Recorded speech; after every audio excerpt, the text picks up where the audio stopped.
Morning and welcome to America's Web Radio.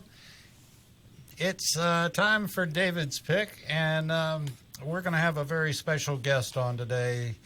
Lieutenant Colonel William T. White, retired, and Whitey's been on once or twice before, but it's always an interesting story. But before we get going, we're going to do our normal thing on David's Pick, and that is invite you to go to our website and the J. Roy Ritchie Memorial Prayer Line, and it's the Veteran Prayer Line, and it's veterans praying for veterans.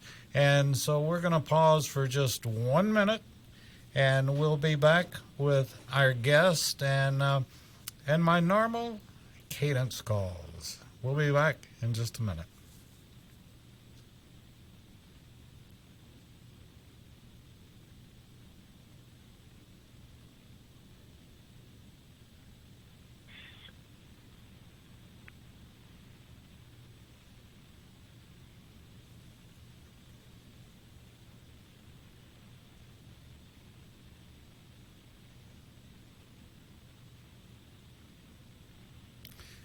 If you're a veteran or you know a veteran that is in need of prayer, just go to our website and check out the J. Roy Ritchie Memorial Veteran Prayer Line and send their names in, and we'll be glad to put their names on and have veterans all over the country and literally all over the world praying for them. So join us in that, and we know many situations that prayer has worked. So we invite you to join us in thinking about our veterans and anyone that's really in need of prayer. But our veterans and our first responders would certainly like to hear from you.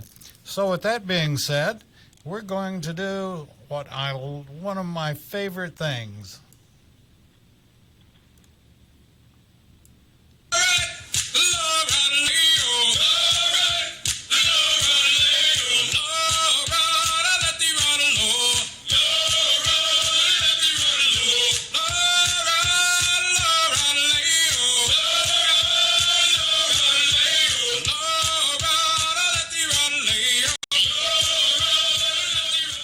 Okay, so there we go with one of our cadence calls, and we always like the cadence calls, and they bring back memories for me. I don't know about for you, Whitey, but for me they do.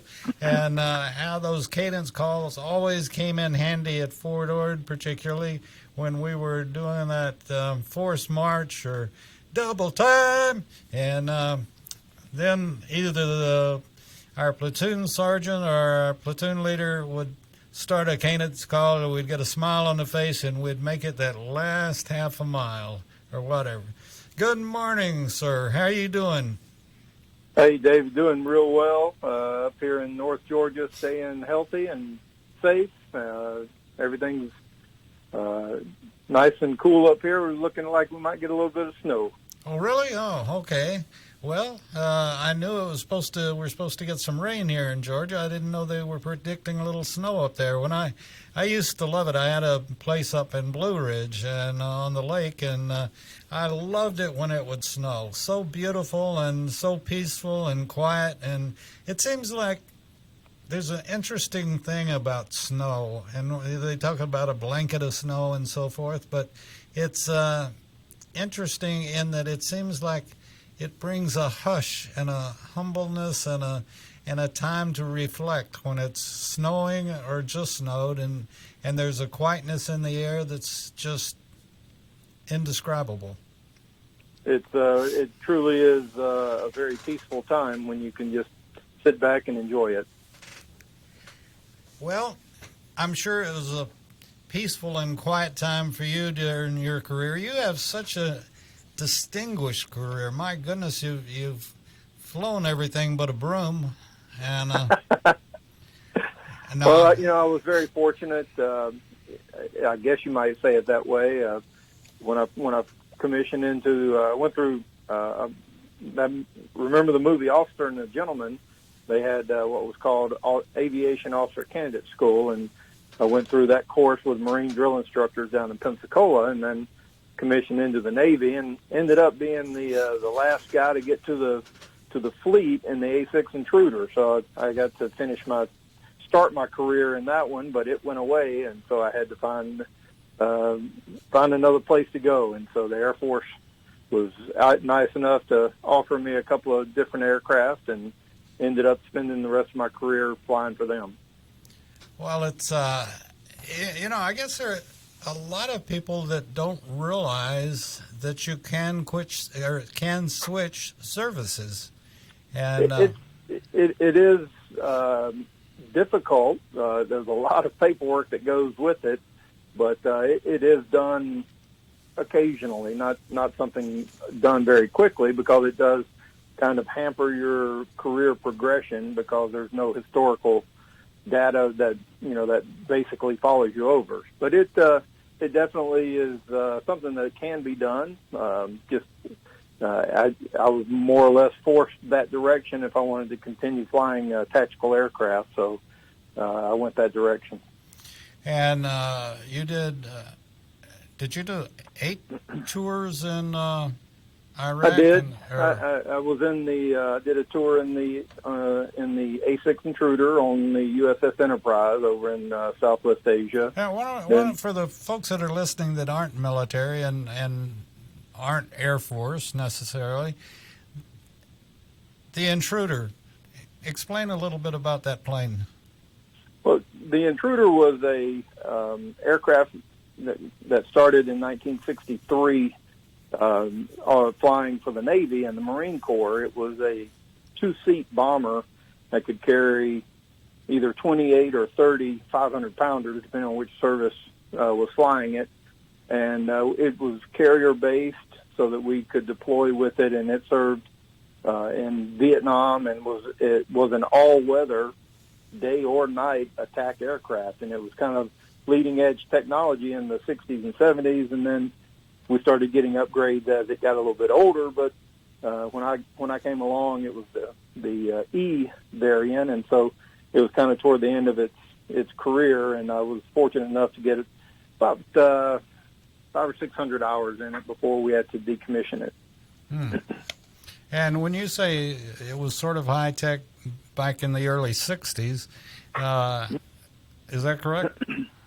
It is. They typically the Air Force and Navy Marine Corps bombing aircraft were not very precise with their delivery. I mean, it was not a post-guided weapons that were being used. They were basically carpet bombing, as you know, with the B-52s. But when the A-6 came along, several years after it was introduced, the radar had been refined so well that we could drop fairly accurately with just the radar.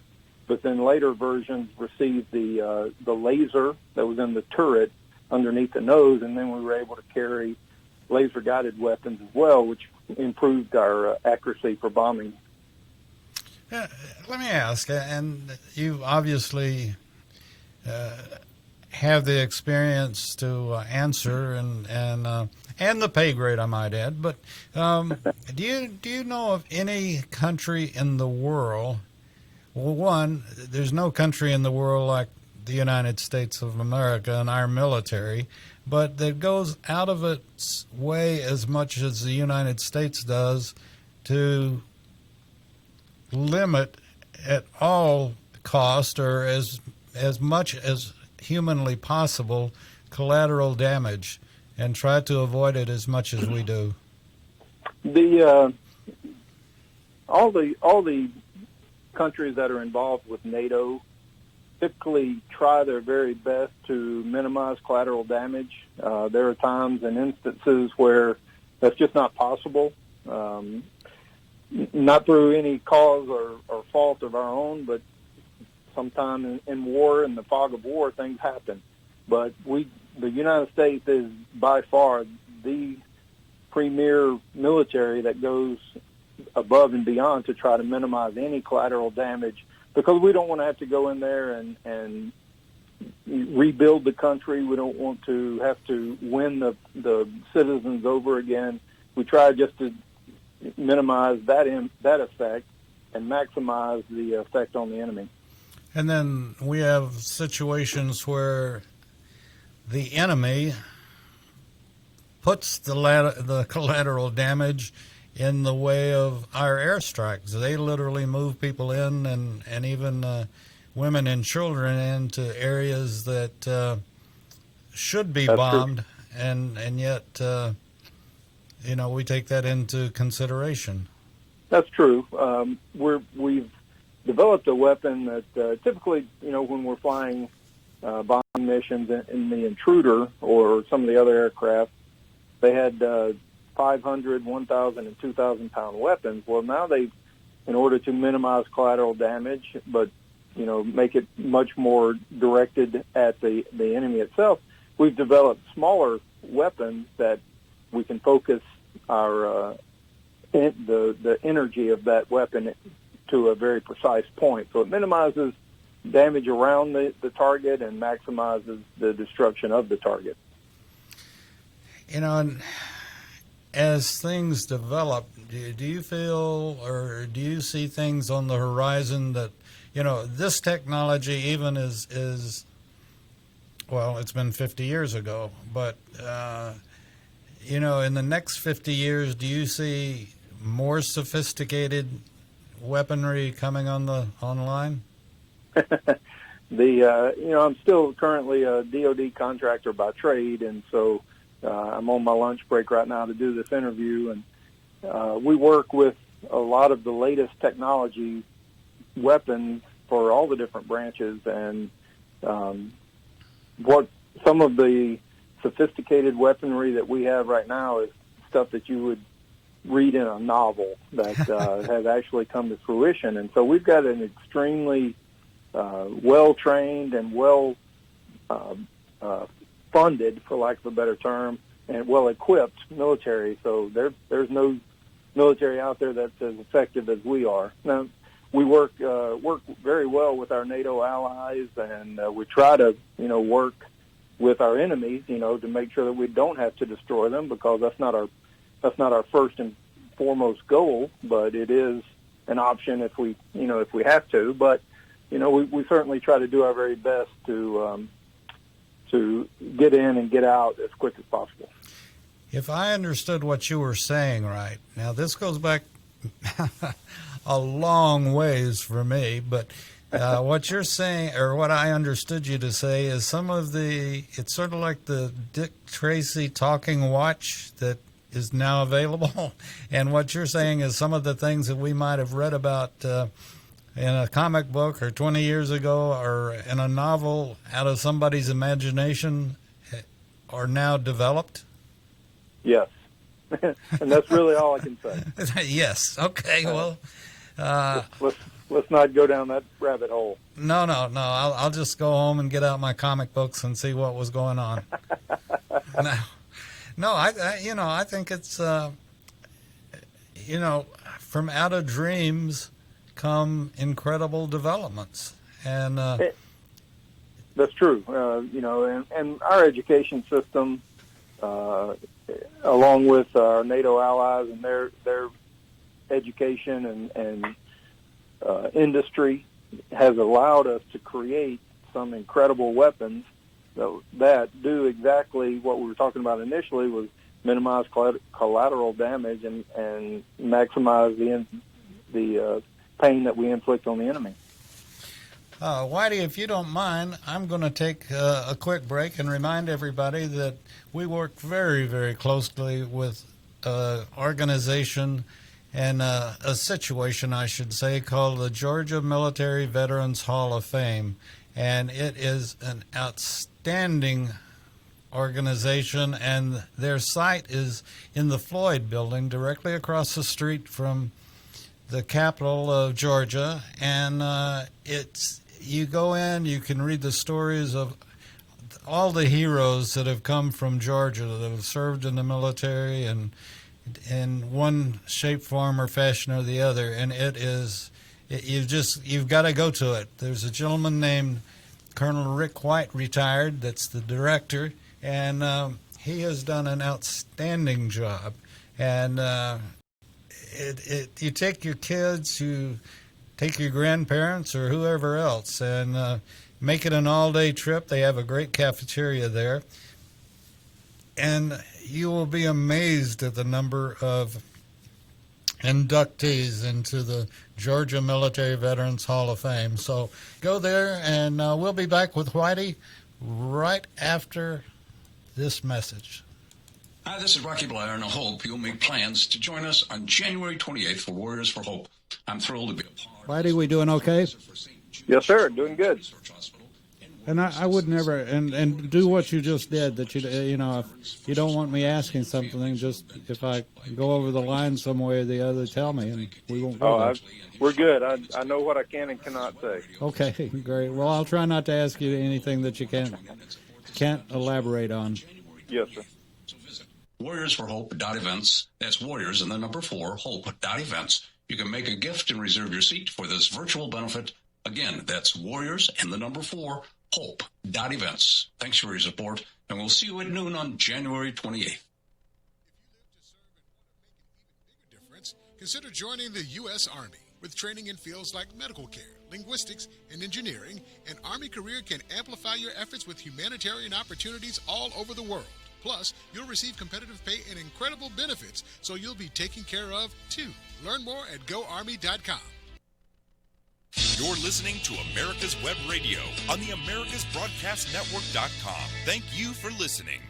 I'd like to follow up on that ad that we played for the Army, and just the fact that, and I'll see if I can twist Colonel White's arm on this a little bit, but the military today, if you're graduating from high school or if you're a grandparent listening to the show and got a grandkid that's graduating, or you're graduating from college and you haven't quite decided what to do, the military is the place to look.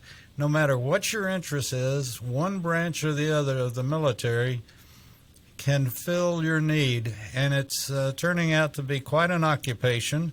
And I know I've got my son's a major in the Air Force, and he will career it, and it's a great opportunity. Unlike any other time in our history, the military is where it should be, and offering positions that compete with the civilian side of things, and you can find anything that you want to do. So please just take the time to check it out. You'll be glad you did, and it'll be quite a rewarding career for you. You'll meet people and make friends that you'll have from now on out. Okay, Whitey, do you remember one of the things that I told you that I would ask one hardball question when we did the first interview? Do you remember what that question was? Whitey, you there?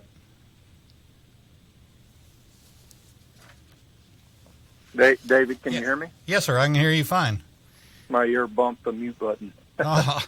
Well, that's why I couldn't hear you fine. But, yeah, you might have to refresh my memory on what that question was, because I have it's been a few months and I've forgotten it. My apologies. No problem.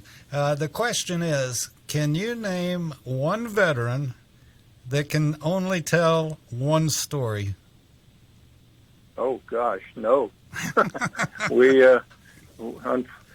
Fortunately, the military affords us to have so many different experiences. Some are not as great as others, but every military veteran I know could write a book about their time that they served. And yes, I cannot answer that question at all. Well, this is something that we talk about, and I don't mean to be getting off the subject and away from you, but we do encourage.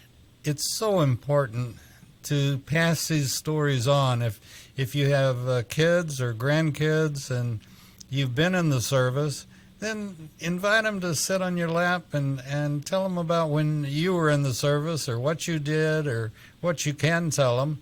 But let them know what it's like to serve in the U.S. military.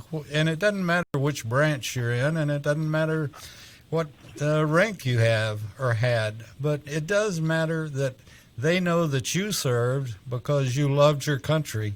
And I think this is something that is going to get more and more important, is to really animate the love that people that have served have for their country. And, you know, we need more and more of that. And I hope that the people that listen in, either they're listening live or they'll listen to the podcast at some point down the road, will take the time with their children or grandchildren and talk about when they were in the service. It doesn't have to be any gory details, just, you know, what it was like. And I remember I met Tom so-and-so, and he and I wound up, you know, we did this, we did that. And, you know, you wouldn't believe where I was when the bomb went off next to me. And the rolls of toilet paper came out quickly. But anyway, you know, there's just all sorts of kinds of stories, and they are so important. David, for your listeners, to piggyback on that a little bit, you know, that we're losing now our greatest generation, especially the World War II veterans and now the Korean veterans. Their stories of heroism and bravery are unheralded. I mean, they were the greatest generation, and a lot of them don't like to talk about it. Like my father, he did not talk about the day he went on to Normandy Beach, and so that needs to be passed down through the family so that it's not forgotten. So if I would encourage your listeners to maybe take pen to paper and jot down some notes, or talk to a tape recorder or something, so that their family knows the legacy of some of the heroes that are in that family. Absolutely. And you know, with the technology we have today, you can do a recording very easily, and but do it. You know, I couldn't tell you how many families, and my family's as guilty as any, that we had a couple of gentlemen that had sayings that were just fantastic. And, you know, we'd always say, well, we're going to write them down, or we're going to get them to say them, or whatever, you know. And we never did. And they're not all gone, but a number of them are lost. And it's a very sinking feeling when you realize that not only did they have their stories, but they had their way of telling them. And I've got to take my hat off to Pete Mecca, that does a veteran story. And the way Pete tells some of the stories, if he's just doing one story and doesn't have a guest, is just absolutely fantastic. And I salute Pete for the job that he does on America's Web Radio. And I certainly agree with you, Whitey, that we got to write them down and pass them on, because unfortunately our history books are not doing as good a job as when I was growing up, in my opinion anyway. And we have to keep our history, and we have to know what it was all about. And those that have walked the shoes, walked the walk, and talked the talk, they're telling the truth, and they know what it's like. And yes, David, sir. I would encourage the members or the listeners that are military veterans or retirees to get involved with some of the veteran service organizations, because a lot of us don't really like to talk about all the gory details of some of the things we've done to our family, but we can find a sympathetic ear and someone that can understand and relate to what we went through, and sometimes it helps just to talk about it. And so Sure. I would encourage them to get involved with some of the local organizations and find some people of the same mindset and develop some strong friendships. You know, if I can add on to that, where I live, they have a fantastic organization called the Johns Creek Veterans Association, directed by Mike Mazzell. And Mike does an outstanding job. And, you know, just going there, we've had some characters on. One of them is called Submarine Mike. And do you know Submarine Mike? I've heard of him, but Yeah. I don't know him personally, unfortunately. That's sort of like saying Roger Wise. Who hadn't met Roger Wise? Exactly.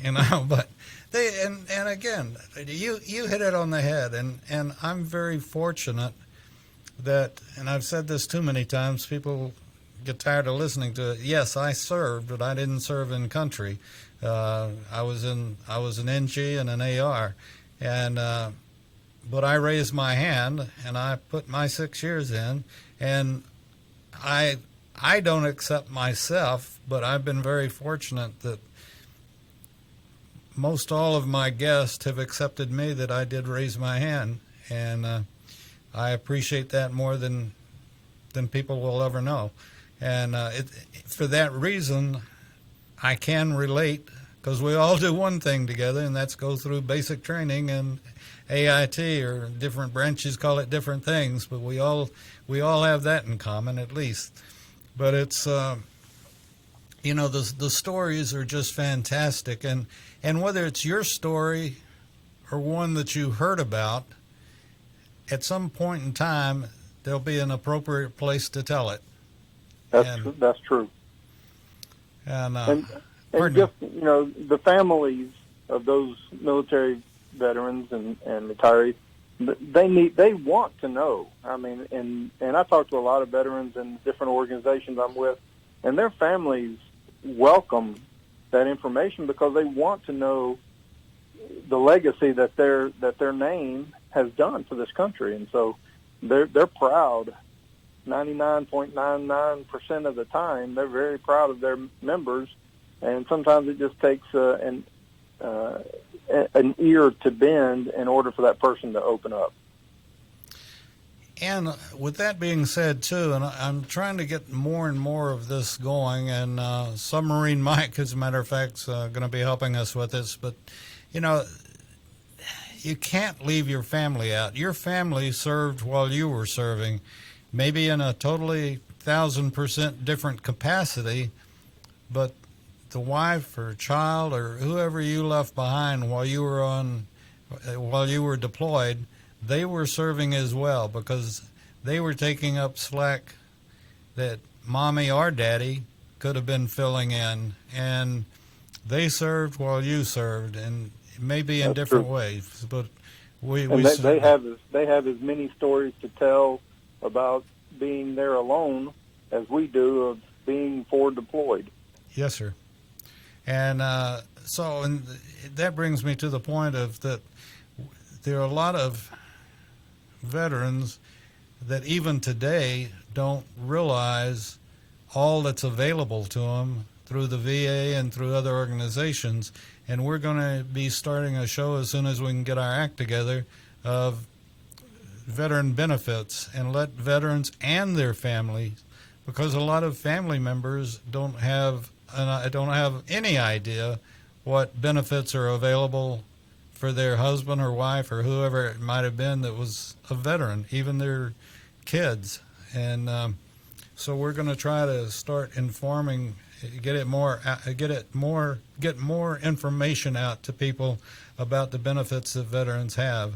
And if you've got any questions, or if you've got any suggestions, just let us know. And the service officers at many of the organizations that Whitey mentioned, whether it's the American Veterans of Foreign Wars or whatever it happens to be, they have members called service officers that will help a veteran's family or a veteran get information about what's available. And we've got to take care of our veterans, and this is one of our pledges at America's Web Radio, that we're going to do everything within our power to take care of veterans.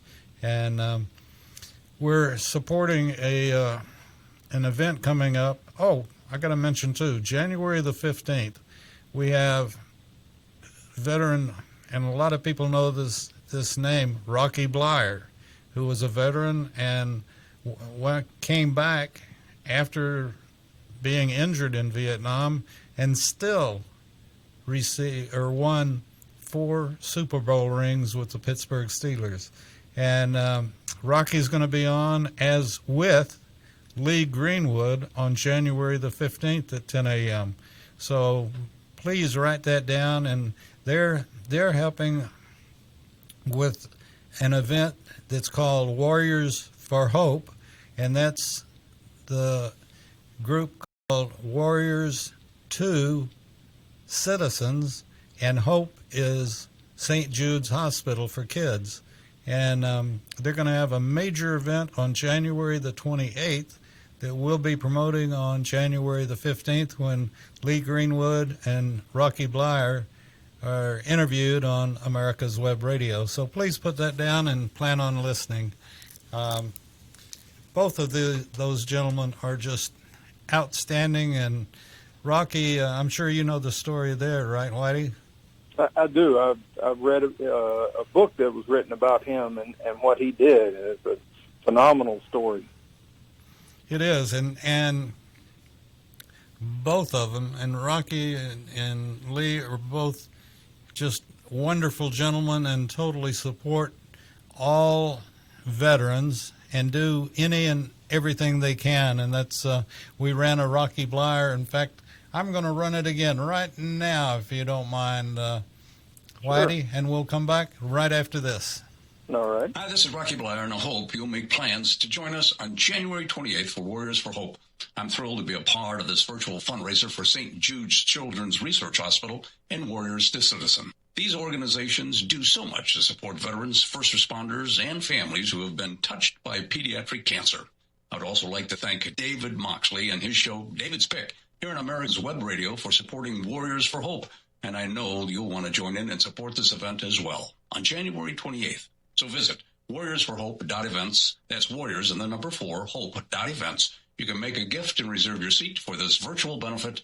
Again, that's warriors and the number 4, hope.events. Thanks for your support, and we'll see you at noon on January 28th. And we welcome everybody to join in on January the 28th. I can't put a finger on it really, but would you agree, Whitey, that there's just something about veterans? Well, I can pinpoint it for you because, like you mentioned earlier, we're the ones that swore an oath and raised our hand to defend our Constitution, which means we're defending our country and its citizens against all enemies, foreign or domestic. There's no other organization that requires you to sacrifice yourself should that be necessary other than the military. So people see that and they respect that commitment that's given by that person, and they know that they've been trained to take care and provide and protect, just like our law enforcement and first responders. They do the same thing every day. You know, sometimes in a much more hazardous situation than the military guys. But working together, all of us are very well respected, and as in most of the modern times, and should be well respected and treated with reverence, because they are the ones that are out there sacrificing to keep us safe. And people recognize that, and most people, I would say, are very respectful of the military members as well as the law enforcement and first responders. You know, you took the words all right out of my mouth. No, I couldn't have said it better. No, you did a great job of saying that, and it's an amazing thing too. I don't know if it's a glow or a smell or a look or what it is, but you can almost, no matter where you are, you can pick out a veteran. That's true. You know, we have been trained going all the way back to the days of boot camp on how to walk, how to talk, how to dress, how to polish our shoes, how to cut our hair. You know, and those quite a few times carry over into our civilian world. And so people see that and they understand that person had made that sacrifice for the greater good of the country, and they respect that. And so you can always spot a guy because he carries himself a little bit straighter, and he's always got that look in his eye that, he's proud of what he's done. So he or she, I should say. And so, I think the majority of the citizens of this world, not just our great country, truly respect what our military has done and who we are. I can only address the Army and Marines probably, but you can always check the gig line. I do every day. And only the listeners that have been there and done that know what a gig line is. And that's right. So I'll leave it at that. But it is one way to tell, and then obviously the other way is that cap that says I served on the USS whatever, and that's a pretty good hint. And some of the I crack up when I hear the gig line. I think back to a story. Going through boot camp, I was denied the opportunity to go on Liberty because my shoelaces were not, one of them was not outboard over inboard. And in the Marine Corps, that's a you lose a demerit, and so I didn't get to go on Liberty that night. You learn very quickly attention to detail, and I think that's one of the things that the leadership qualities that come from military members that we take into the civilian world. It's funny that you mention that, and I've only recently brought it up a couple of times, but, when I was going through AIT or basic in AIT, you'd stand up and say, why in the world did we do that? Just that doesn't make any sense. And then, here it is 50 years later, and I'll think about something I did in basic or AIT and think, okay, I understand why we did it.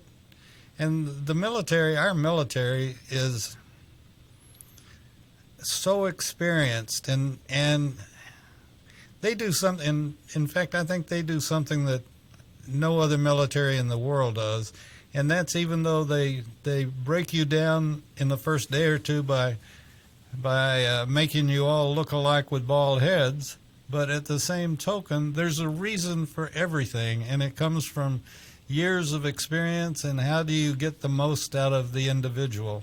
And I'd say all branches of the military do the very best in the world at that, and there's a reason for everything they do, and they've proven it over the years.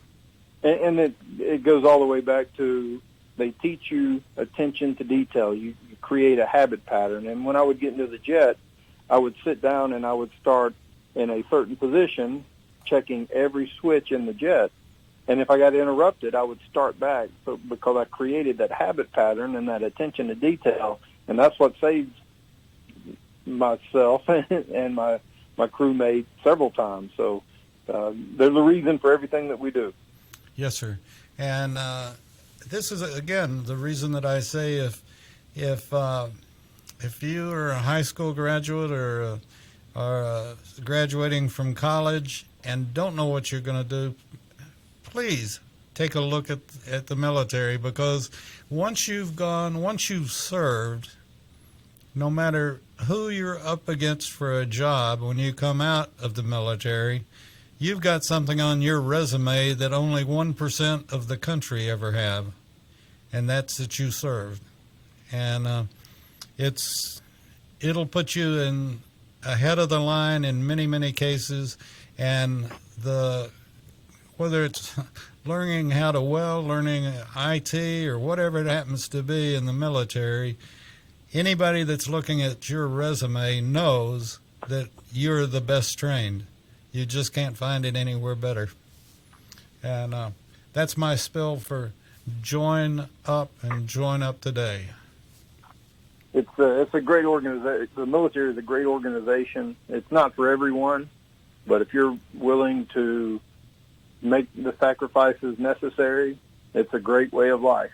My son is he wants to be a doctor, and he's considering going into West Point because it's an opportunity for him to be on the cutting edge of some of the medical technology. And whether you're wanting to drive a tank or serve in a submarine or be a sniper. You know, the military offers quite a variety of careers for those that are interested in becoming one. Well, the one thing I can say about that, once you get out, I don't know what the demand is for snipers on the outside. Well, you might be surprised. Well, probably so. I know we do a lot of contract labor in the military, but you know, it's just a good way to go, and it's changed so much. Even in the last 40, 50 years, it's changed a great deal from where there was a time that everybody thought that if you went in the military, you were going to be shot at. And that's not true today at all. And the wages were not that good, but the wages now are more than competitive. And it's just a very good way to go. Okay, so let's get back to, we were talking about, can you tell just one story? Does a story come to mind, Whitey, about something that happened to you or you were involved in and probably made a friend out of somebody? Again, the memories flood back, and the one of the most harrowing, I guess, experiences that I ever had was on Friday the 13th, March 2009.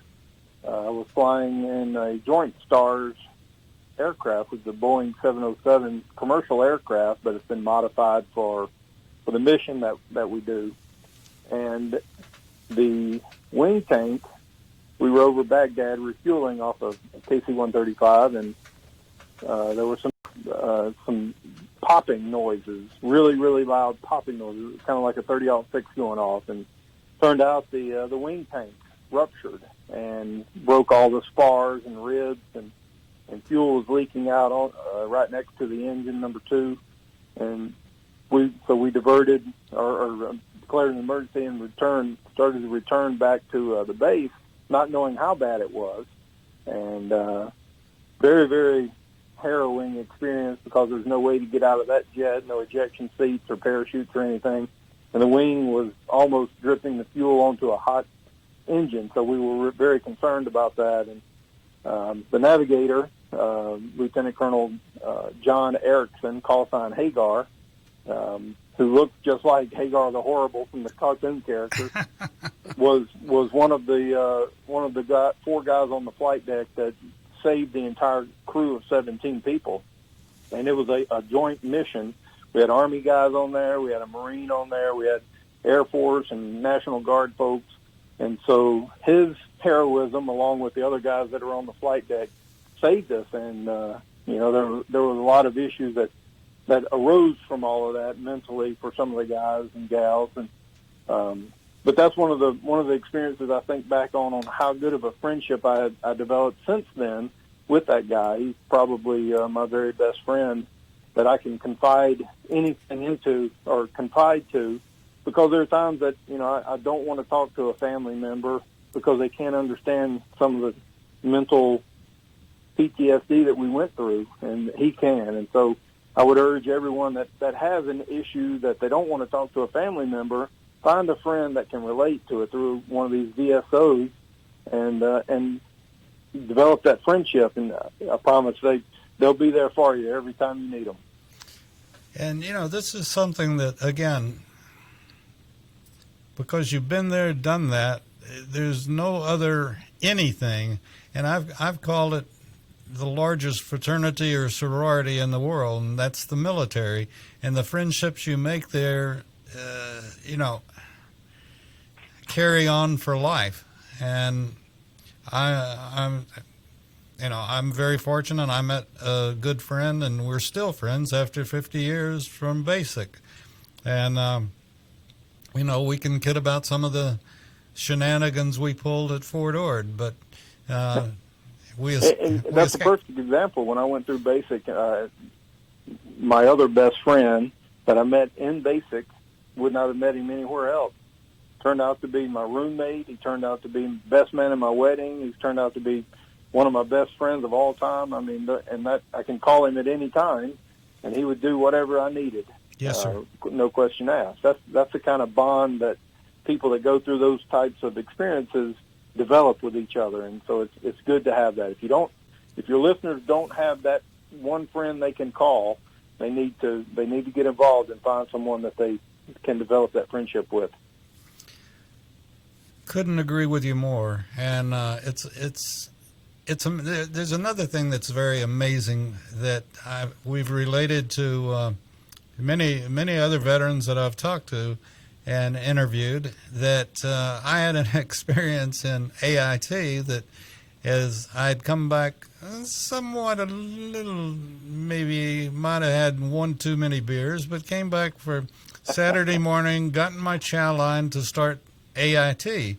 And I'm standing there at parade rest in chow line, or at ease in chow line, waiting to go in that Saturday. And this guy walks by, an E6, and he walks by and is looking at our name tags and stuff.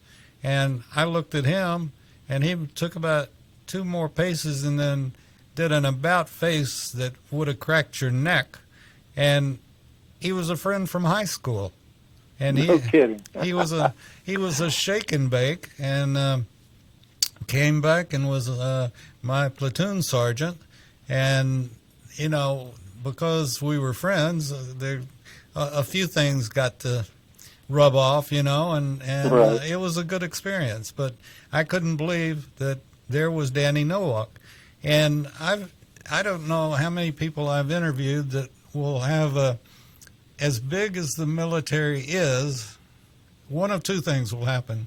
Either they will be deployed someplace and run into an old high school or college buddy by chance, or after they've gone through basic or AIT and everybody's gone their own way, or I don't know what others call AIT, but in the Army it's AIT, and they've gone their own ways, and then all of a sudden they'll show up on the same base and That's run right. into each other.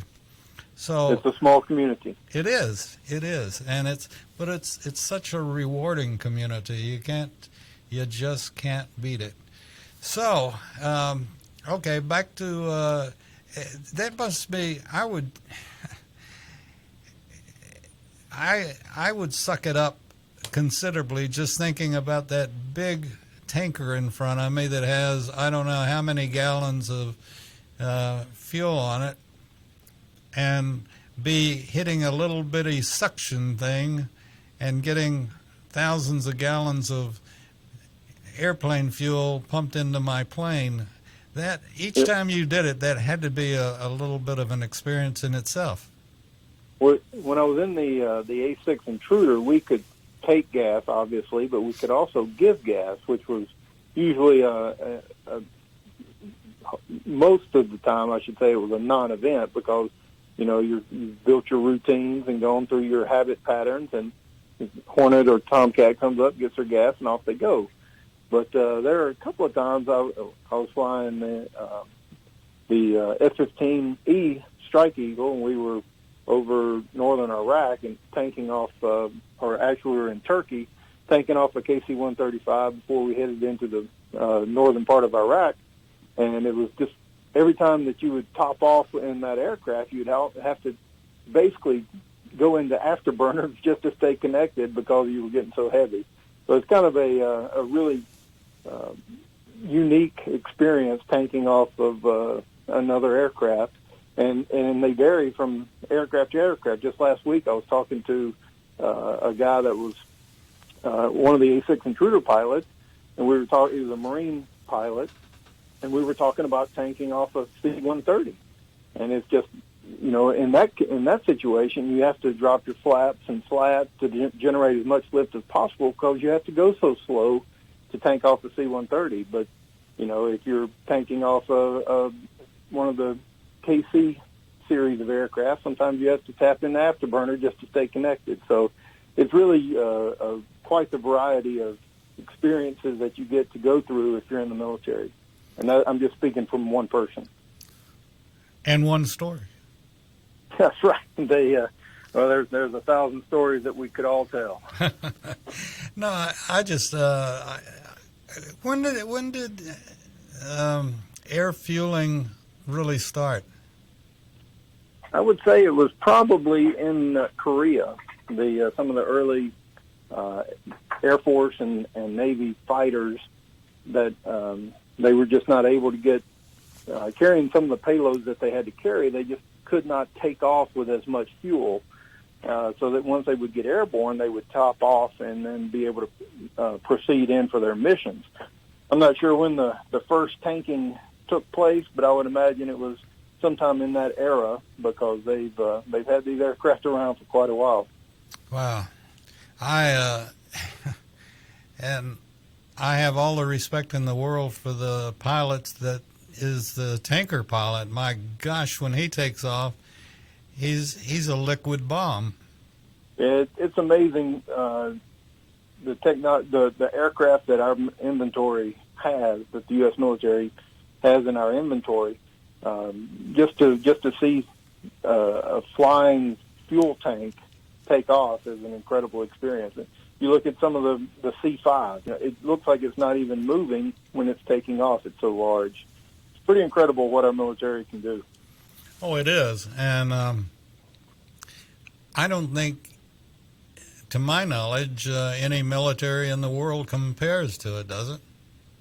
Well, depending on the aspect that you're talking about, as far as aviation, I think the U.S. military is well ahead of anyone. I think our Navy is the very best, but there are some of the Soviet submarine technology that's pretty good that's out there. Some of the Chinese anti-electronic warfare is pretty good. Each country that we face has a different item that they're good at, and so we have to be good at everything in order to defeat any enemy that we may see. And that's why we practice so hard, so that when it comes time to it, it's basically just going through our checklist and its habit pattern that we've created from exercises such as red flag and green flag and some of the things that the big exercises out at the National Training Center that the Marines and the Army do. I mean, it's an amazing military that we have. Yes, sir. And I've never been so, well, I don't want to say never been so, but I was totally blown away when we visited my son at Hickam in Hawaii, and there were a number of fighters sitting on the tarmac that were being cannibalized. This was during a different political era, but I couldn't believe that to get spare parts and keep a few planes flying, they were cannibalizing other airplanes when we're the greatest country in the world, and that should have never happened, and I hope it never happens again. Our military, in my opinion, is the first and foremost that should be funded and taken care of, and both the equipment should be taken care of and the people that use the equipment should be taken care of, both from the start to the end. Agreed. So, it's one of those things that time will tell, but we have to take care of our military.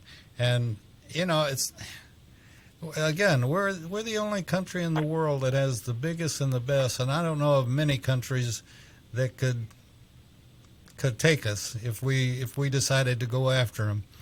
But we've never claimed anything, and we've always given the land back. And I think it was I can't remember who it was, but all we want, it was during, I guess, World War II, I guess, that the general said, all we want is a place to bury our people. We don't want to take your property or take your country or anything else. All we want is a place to bury our servicemen and women.